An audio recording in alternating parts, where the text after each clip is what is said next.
bahwa tindakan represif, intimidasi, dan kekerasan dilakukan oleh aparat gabungan terhadap masyarakat Pulau Rampang dan Galang pada 7 September 2023 adalah tindakan yang melanggar HAM. Takbir! Hola netizen yang tercinta, lembaga adat masyarakat Melayu yang ada di Sumatera Utara beserta organisasi-organisasi pendukung menyelenggarakan aksi solidaritas untuk Rempang dan Galang di Taman Makam Pahlawan Jalan Sisingamangaraja pada Jumat 15 September 2023. Mereka menilai Gak Ulayat Kesatuan Masyarakat Adat merupakan hak yang bersifat komunal untuk menguasai, mengelola, dan memanfaatkan, serta melestarikan wilayah adatnya sesuai dengan tata nilai dan hukum adat yang berlaku. Sebanyak 28 organisasi tergabung dalam aksi solidaritas ini. Dalam pernyataan sikapnya, mereka menganggap tindakan represif, intimidasi, dan kekerasan yang dilakukan oleh aparat gabungan terhadap masyarakat Pulau Rempang dan Galang. Tindakan ini melanggar hak asasi manusia dan mengabaikan hak tanah adat Melayu. Pernyataan sikap Aliansi Ormas Solidaritas Rempang Galang Sumatera Utara. Bismillahirrahmanirrahim. Bahwa Lembaga Adat Melayu Kepri dalam keterangan persnya tertanggal 9 September menyatakan bahwasannya masyarakat Pulau Rempang dan Galang telah hidup turun-temurun sejak ratusan tahun yang lalu. Bahwa tindakan represif, intimidasi, dan kekerasan dilakukan oleh aparat gabungan terhadap masyarakat Pulau Rampang dan Galang pada 7 September 2023 adalah tindakan yang melanggar HAM. Takbir!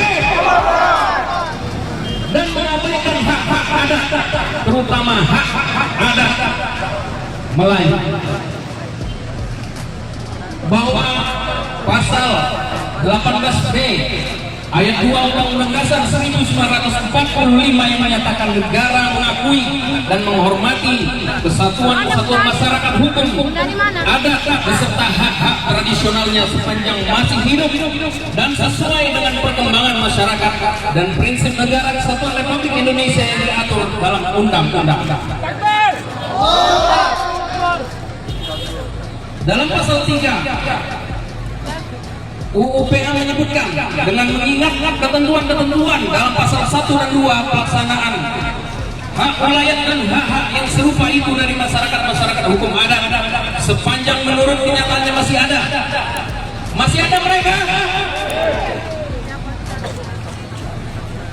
harus sedemikian rupa sehingga sesuai dengan kepentingan nasional dan negara yang berdasarkan atas persatuan bangsa serta tidak boleh bertentangan dengan undang-undang dan peraturan lain yang lebih tinggi.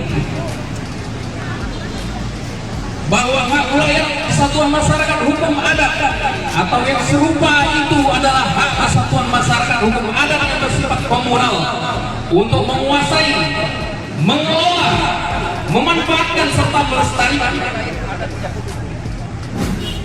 Tuntut Jokowi agar mencabut hak pengelolaan lahan kepada investor asing. Raja Metar Bilah Deli 9, Tengku Muhammad Fauji mengatakan, jika aksi solidaritas ini bertujuan untuk membela masyarakat yang ada di Pulau Rempang dan Galang. Lebih lanjut, ia menjelaskan jika mereka meminta kepada Kapolri untuk mengirimkan tim pencari fakta dalam memproses aparat dan orang yang melakukan tindakan-tindakan represif kepada masyarakat di Pulau Rempang. Lebih lanjut, Tengku Muhammad Fauji mengatakan, jika kemungkinan aksi selanjutnya, keturunan Metar Bilah Deli akan mengirimkan tim ahli hukum yang akan pergi ke Pulau Batam. Mereka mengklaim ini merupakan aksi yang serius dan tuntutan mereka diharapkan dapat diindahkan pemerintah bahkan presiden. Khawatir pengusiran masyarakat adat Melayu di Rempang dapat terjadi juga di Sumatera Utara. Sementara Mizwar Tanjung mewakili Majelis Tua Melayu Bilah Panai mengatakan jika mereka menyempatkan hadir dari Labuhan Batu ke Medan hanya demi membela saudara mereka sesama orang Melayu yang mengalami tindak represif dan penggusuran. Lewat orasinya, Mizwar mengutuk dan mengecam keras tindakan represif aparat kepada masyarakat Rempang. Aksi ini Mizwar anggap merupakan salah satu bentuk kesedihan masyarakat Melayu Bilah Panai. Bahkan ia mengatakan jika suatu saat bisa saja keadaan yang sama justru dialami masyarakat Melayu Bilah Panai. Jangan mengusir masyarakat adat demi mengkamuflasekan investasi. Lewat orasinya, Tengku Muhammad Fauzi menyampaikan duka tanah Melayu yang dulu juga pernah terusir koloni Belanda. Ia sangat menyayangkan jika saat ini hal tersebut terjadi lagi, namun kini yang mengusir adalah negaranya sendiri. Lebih lanjut, Tengku Muhammad Fauzi mengatakan untuk tidak mengkamuflasekan investasi demi bisa mengusir masyarakat adat, sehingga lahan yang dari dulu mereka huni kini secara resmi dapat dikembangkan menjadi sebuah proyek yang diklaim dapat menguntungkan.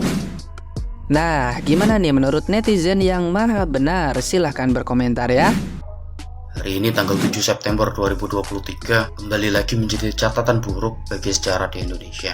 Karena di bulan September ini bulan yang memang sudah dikenal sebagai bulan yang hitam, bulan yang kelam karena begitu banyaknya catatan negatif di negeri ini terulang kembali dengan adanya kasus yang terjadi di Pulau Rempang di Batam. Dan sangat disayangkan kawan-kawan, ternyata juga terjadi penembakan ke sekolah, penembakan gas air mata ke sekolah. Nah, akhirnya membuat murid-murid dilarikan ke rumah sakit, berlari ketakutan mereka.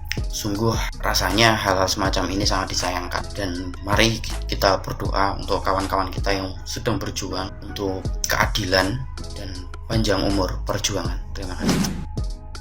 Kemarin di Jawa Tengah jadi penggusuran yang sempat viral beberapa hari berturut-turut. Sekarang terjadi di Batam. Aduh, udah ngeri kali rasanya ini negeri. Aparat dibenturkan dengan masyarakat yang mempertahankan tanah kelahirannya dan tidak ingin digusur. Tuh, roh, ini kaki. Udah remah. Rakyat saya melawan sorot tangkap. Udah remah pikir. Jadi mempertahankan hak. Aji benih teroris. Benih tindakan kriminal apa? Ini adwa. Dalam mempertahankan hak. Ngidingakin ngiris. Ngabasakin negara nggak ngiris. Dia remah tepak kabel pas dia.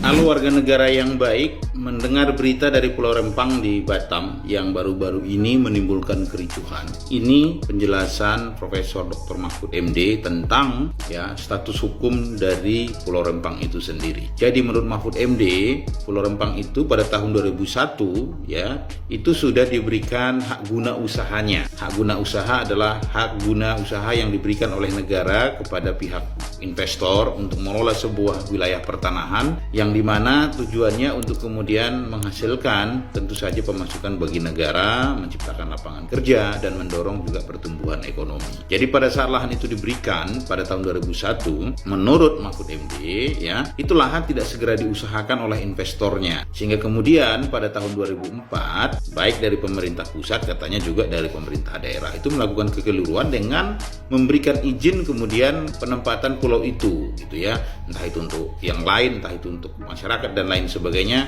belum dijelaskan oleh Mahfud MD. Tapi poinnya, hak guna usaha itu sudah ada sejak tahun 2001. Lalu kemudian dalam hitungan waktu itu ada banyak kebijakan yang tidak sinkron yang disebut oleh Prof. Mahfud MD sebagai kekeliruan pemerintah yang lalu menimbulkan masalah ketika tahun 2022 investornya itu mau mengusahakan tanah itu sementara di sana sudah padat penduduk. Nah, oleh Mahfud MD mengatakan bahwa tanah itu adalah tanah negara yang itu tidak kemudian menjadi tanggung jawab negara untuk memberikan ganti rugi bagi masyarakat yang mau dikosongkan lahannya, karena itu tidak dimiliki oleh masyarakat tetapi tanah statusnya adalah tanah negara, sehingga harusnya kata Mahfud MD cukup dibangun komunikasi, memberikan uang kerohiman, dan juga untuk pemindahannya tidak sampai dengan menimbulkan kekerasan dan juga peristiwa seperti yang terjadi yang kita sayangkan belakangan ini. Sebenarnya ini adalah salah satu gambaran bagaimana rumitnya penyelenggaraan negara dan juga ketidaktaatan hukum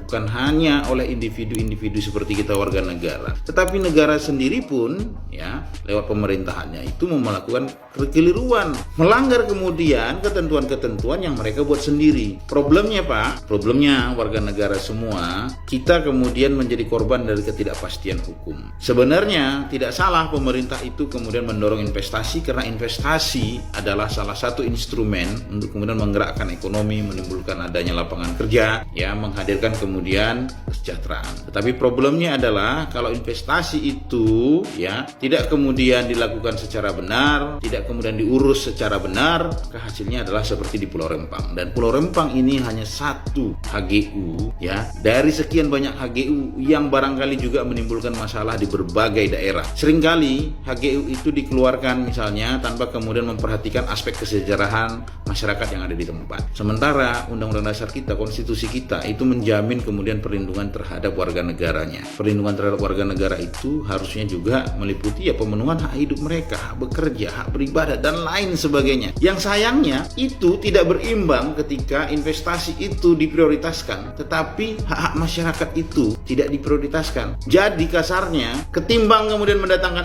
investasi yang menjanjikan kemudian kesejahteraan masyarakat, tetapi menggusur mereka dari lahan, ya lebih baik tidak perlu ada investasi sebenarnya. Ya masyarakat yang penting punya tanah. Karena apa? Kalau investasi hadir janjinya adalah kesejahteraan, sementara masyarakat tidak sejahtera, maka sebenarnya pemerintah sedang menjanjikan atau menghadirkan kebohongan publik yang sangat-sangat menurut saya itu bukan hanya dosa terhadap Tuhan, tetapi juga dosa terhadap konstitusi. Sekarang tujuan investasi menghadirkan kesejahteraan bagi masyarakat lewat itu penerimaan pajak, pembangunan dan lain sebagainya. Pertanyaannya, apakah masyarakat di sekitar itu mendapatkan kemudian kesejahteraan? Ini yang pengaturannya rumit. Lebih cilaka lagi, masyarakat harus berhadapan dengan ya aparat penegak hukum, dengan Polri, TNI. Polri dan TNI itu kan hanya kemudian menjalankan aturan hukum. Tetapi yang terjadi di lapangan, ya mereka yang harusnya mengayomi masyarakat dianggap kemudian ya menzolimi masyarakat. Sementara mereka itu posisinya harus tegak dengan hukum, ikut dengan hukum. Maka mohon supaya kemudian ya penyelenggara negara, para politisi kita itu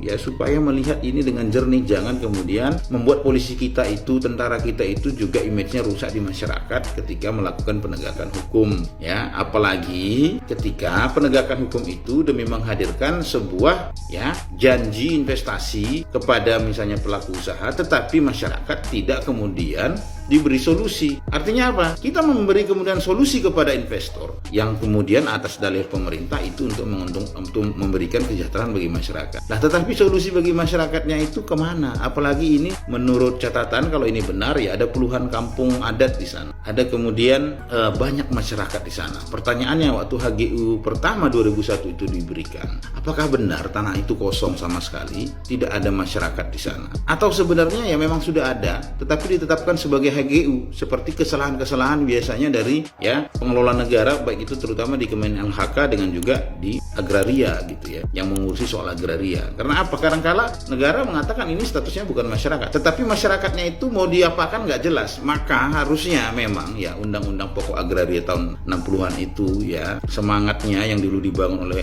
Presiden Soekarno itu ya itu harusnya diteruskan. Semangat reformasi agraria itu adalah distribusi tanah kepada masyarakat ya, tetapi kan niat ini dulu kan sering dianggap selalu dibumbu-bumbui dengan oh ini komunisme, ini kemudian PKI dan lain sebagainya, sehingga kemudian ya upaya untuk mendistribusikan tanah kepada masyarakat itu ya menjadi terkendala, apalagi ketika Soekarno tumbang dan dituding lagi sebagai pelaku dari kudeta ya, dicap sebagai bagian dari PKI, maka semua makin runyam. Padahal semangat dari reformasi agraria itu salah satunya adalah ya menghadirkan juga ya keadilan bagi masyarakat, supaya ada distribusi tanah yang berkeadilan bagi masyarakat. Tapi akhirnya ya seperti sekarang. Jadi ya masyarakat agar tidak kemudian menyerang kepolisian secara membabi buta gitu ya, baiknya didialogkan. Yang berikutnya kepolisian juga diharapkan ya tidak kemudian melakukan penegakan hukum yang berlebihan, karena seperti yang kemarin misalnya, oke lah kita katakan di bawah angin. Kan harusnya mapping ketika kemudian melakukan penertiban, kan ada intel-intel yang bekerja melihat peta-peta wilayahnya. Ada sekolah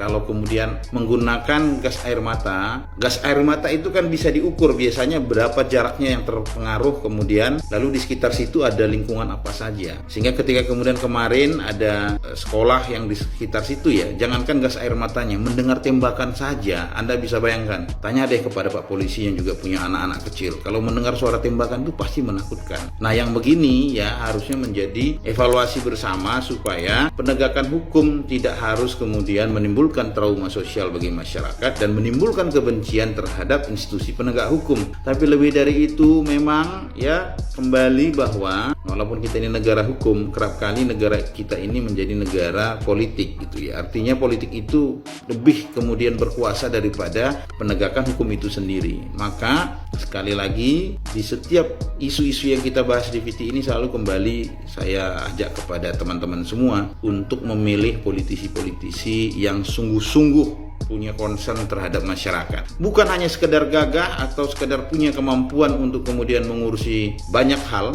tetapi tidak bisa memahami atau menangkap situasi masyarakat. Itu yang paling dibutuhkan oleh kita. Yang lain-lain itu ya bisa dibantu oleh kemudian tim. Karena mengelola negara ini bukan pekerjaan satu orang, tapi pekerjaan tim-tim yang itu pasti adalah orang-orang terbaik yang dipilih. Jadi pastikan di dalam setiap kontestasi politik, pilihlah orang-orang yang benar-benar itu berintegritas dan merakyat serta peduli kepada isu-isu yang sifatnya untuk membangun keadilan sosial.